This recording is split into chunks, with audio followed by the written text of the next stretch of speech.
love me. Tell me pretty lies, look me in the face. Tell me that you love me, even if it's fake. Hello.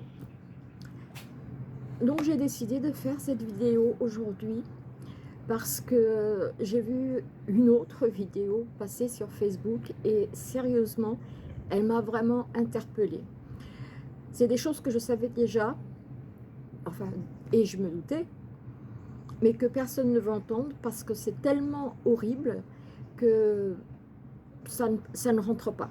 Et pourtant, toutes les informations que je vais vous donner sur cette vidéo sont vérifiables sur Internet et sur Wikipédia, pour ceux qui prennent Wikipédia pour le top du top de l'information, elles sont dessus. Donc on commence. La loi Simone Veil du 17 janvier 1975 relative à l'interruption volontaire de grossesse, dite loi Veil, est une loi encadrant une dépénalisation de l'avortement en France. La loi est promulguée le 17 janvier 1975 pour 5 ans à titre expérimental. Elle est reconduite sans limite de temps par une loi du 31 décembre 1979. C'est-à-dire qu'avant c'était pour 5 ans, maintenant on la reconduit sans arrêt, on ne cherche pas à comprendre, c'est comme ça, voilà. Je pense qu'à cette époque-là, Madame Veil n'a pas réalisé, n'était sûrement pas au courant qu'elle allait ouvrir la boîte de Pandore avec cette loi. Vidéo.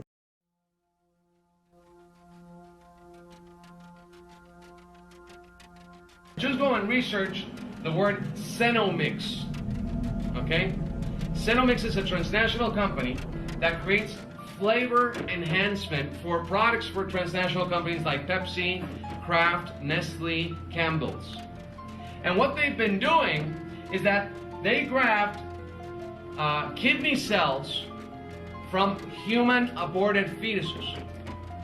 So they grab these kidney cell lines, las células sanguíneas de los riñones de bebés abortados, and in laboratory they replicate these cells and they put them in all your products. Lo ponen en los productos. What products are we talking about? Well, we're talking about your Gatorade. Drink some aborted babies. Yes, seriously. We're talking about Lay's chips. Yeah, that's why they taste so good, don't they? Pepsi products, all right? Tropicana juices, Dasani water, Minute Maid. We have to not consume anything from these companies. And tell them that we're not going to participate in their insane rituals. Sur la vidéo que vous venez de voir, on vous parle de Cenomix. Cenomix, qu'est-ce que c'est que Cenomix? Alors là aussi, c'est sur Wikipédia.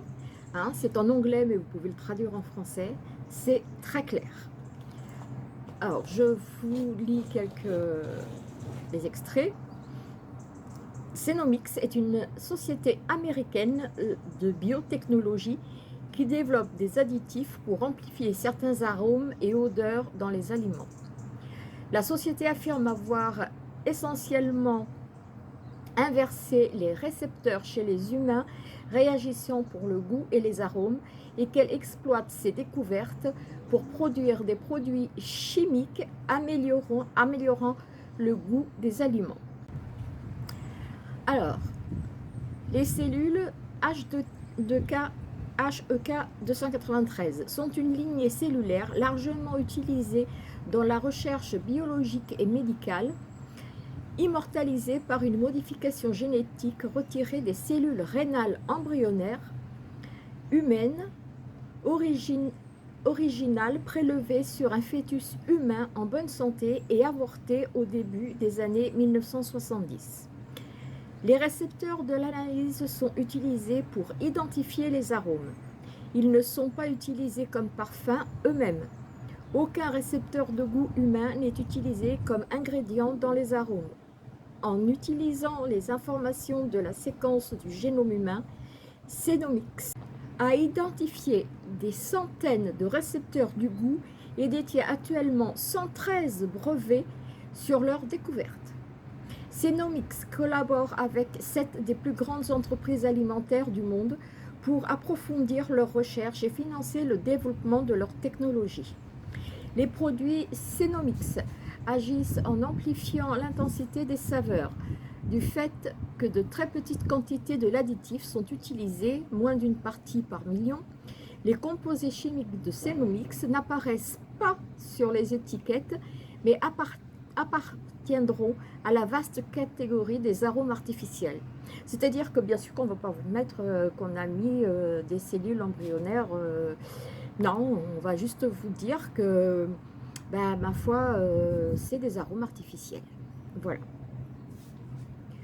Malgré la crise, le commerce du luxe et du culte de l'apparat ne s'est jamais aussi bien porté. Ainsi, l'ultracapitalisme dominé par une oligarchie cosmopolite sans plus aucun sens de la morale ne recule même plus devant l'utilisation à des fins cosmétiques de bébés avortés ou de peaux de prisonniers exécutés. Des peaux de prisonniers exécutés, attention. Mais cette élite de l'argent encourage aussi les trafics d'embryons à des fins esthétiques, quand la beauté de quelques-uns repose sur la mort des autres. En 2005, le journal britannique The Guardian avait déjà dévoilé la vente par les sociétés de biotechnologie chinoises de collagène provenant de prisonniers exécutés ainsi que sur les fœtus avortés.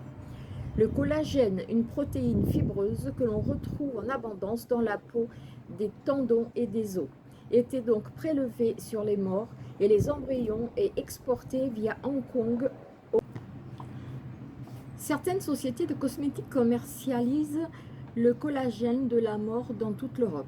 Ce n'est que l'an dernier que la Commission européenne, soit plus de 7 ans après avoir été avertie de ce problème, a légiféré sur le commerce de collagène en seringues provenant des industries du collagène fœtal. Bien qu'apparemment interdit en France, la crème anti-rides au fœtus n'en reste pas moins disponible via le net ou en dehors de l'Union européenne. Ainsi, après avoir démontré le pouvoir régénérant du collagène humain, les chercheurs suisses de l'hôpital universitaire de Lausanne se sont associés à une firme basée aux États-Unis, Neocutis. Elle est devenue la première compagnie à commercialiser la crème à base potentiellement de fœtus humain, appelée désormais molécule PSP, et propose par exemple son produit contour des yeux au prix de 85 $. Du cadavre sous l'œil en quelque sorte. À noter pour la petite histoire que la mention n'a pas été testée sur des animaux figure sur la crème d'embryons morts.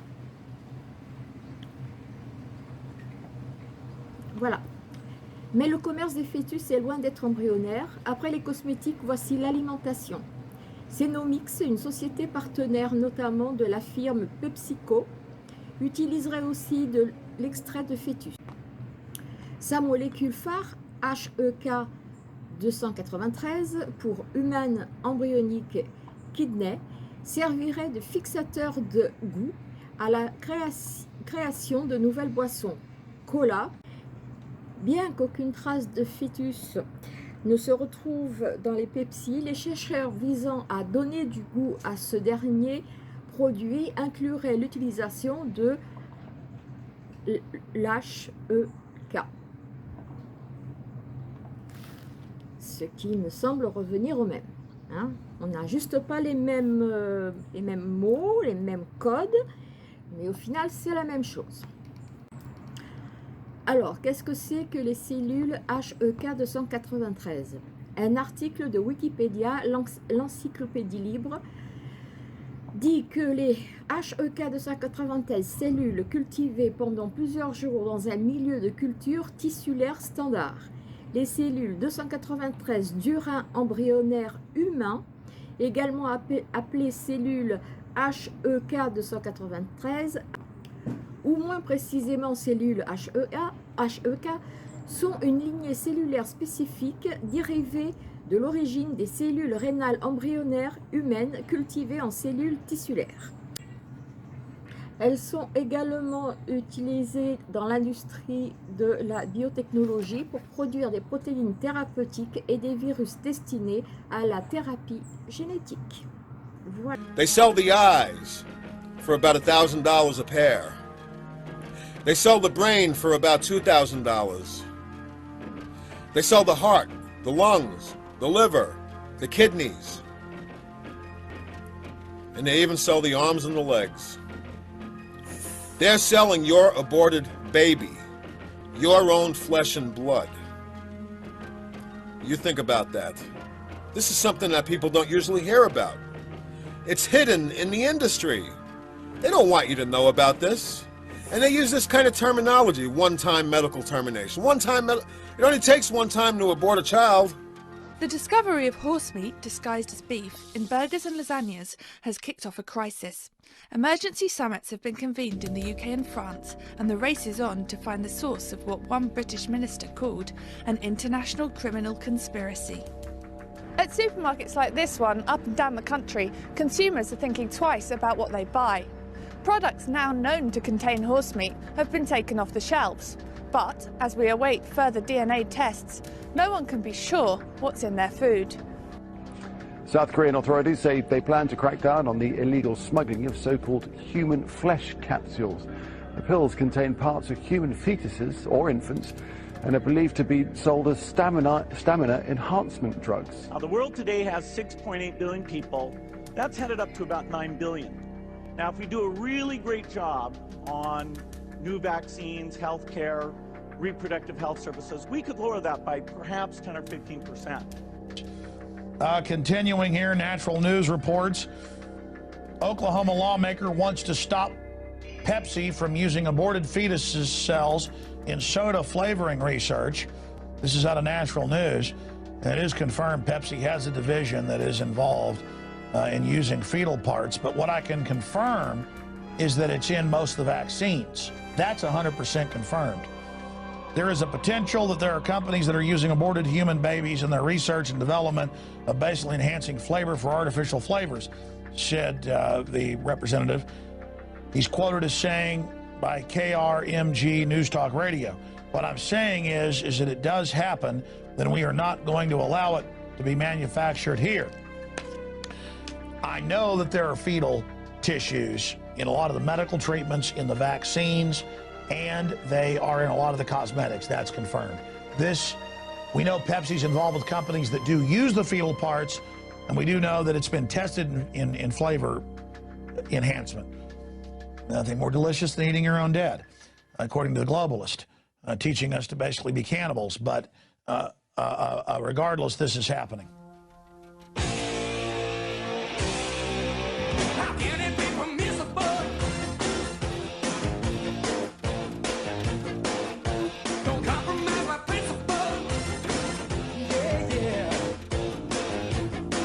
Oklahoma lawmaker wants to stop Pepsi from using aborted fetuses cells in soda flavoring research. This is out of Natural News. And it is confirmed Pepsi has a division that is involved in using fetal parts.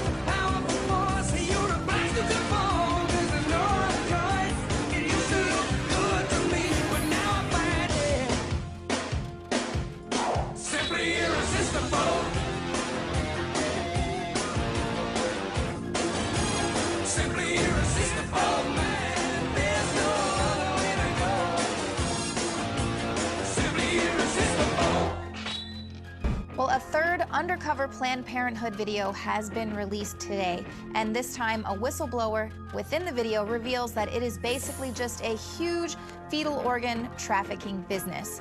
There were a couple of things that happened.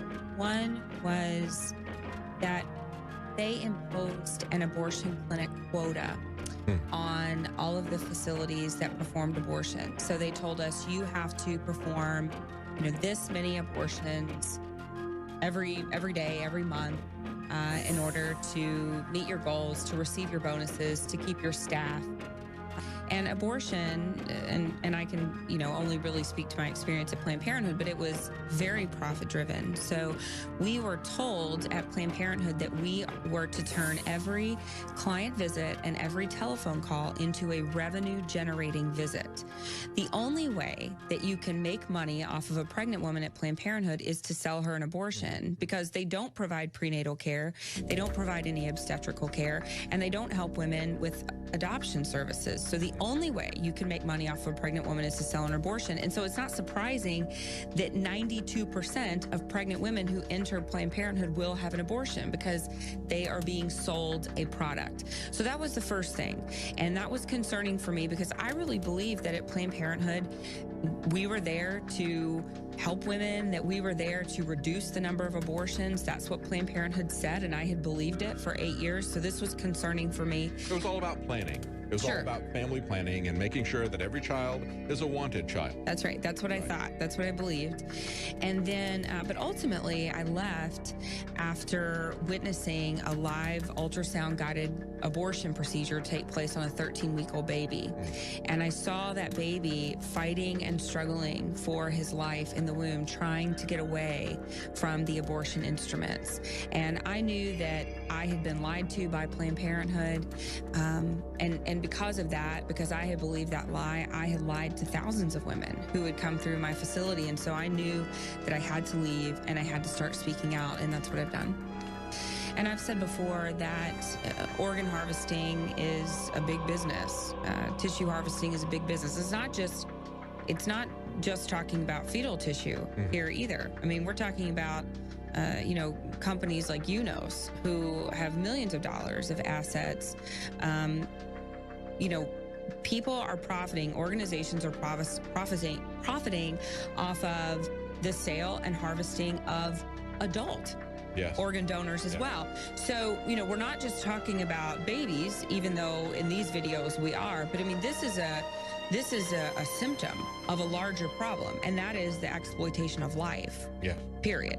And one of the things that is terrifying to me is that the abortion industry, it's not just the abortion industry. It is the abortion industry, but it's also, I read somewhere that Texas Tech received a $3 million federal grant to do embryonic stem cell research, harvesting fetal tissue and organs, NIH. I mean, all of these different groups are collecting this tissue and doing we don't know what with it. But the scary thing is that, and really the manipulative, and I think one of the worst parts is that, when we would talk to these women who were having an abortion, we would basically manipulate them into believing that by donating this tissue, they could be saving the lives of others.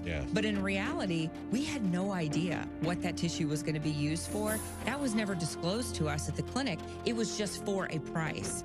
So we're going to pay you $200 per specimen, per baby, and you're going to get as many as you can. And then we're going to basically lie to our clients and say, oh no, we're this could save the lives of other people, when really we have no idea what it's being used for. Now, Planned Parenthood, they preemptively notified Congress that more of these videos would be rolling out. They said that they would probably have some videos showing footage of the clinics harvesting these fetal organs.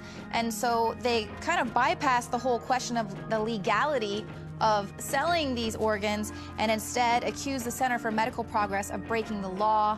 They went so far as to call them the extremists and murderers. So total irony there, but basically they really want Congress to get on this because they want to hang on to that more than $700,000 that each facility receives every single year from taxpayers.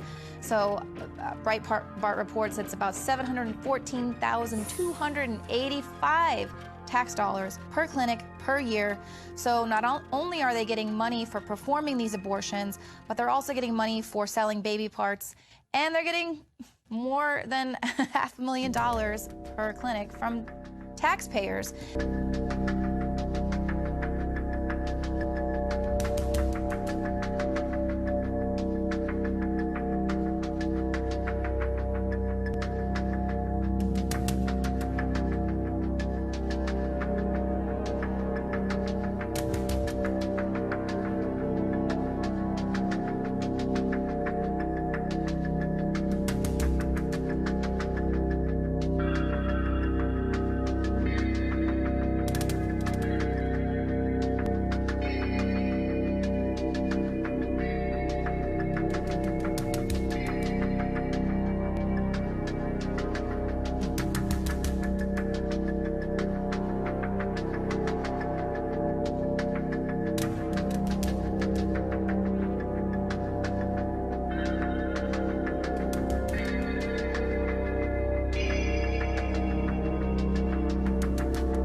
pretty lies. Look me in the face, tell me that you love me, even if it's fake.